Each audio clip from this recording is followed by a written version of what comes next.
بسم اللہ الرحمن الرحیم۔ السلام علیکم۔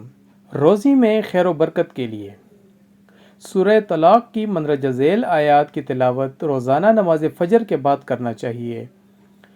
بسم اللہ الرحمن الرحیم۔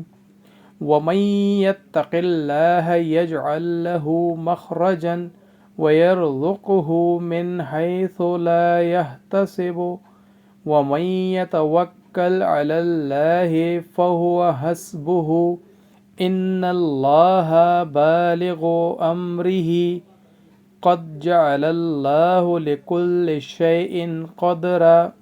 اور جو اللہ سے ڈرتا ہے تو وہ اس کے لیے بچاؤ کی راہ پیدا کر دیتا ہے اور اسے ایسی جگہ سے رزق عطا فرماتا ہے جس کا اسے گمان بھی نہیں ہوتا، اور جو اللہ پر توکل و بھروسہ کرتا ہے تو وہ اس کے لیے کافی ہو جاتا ہے۔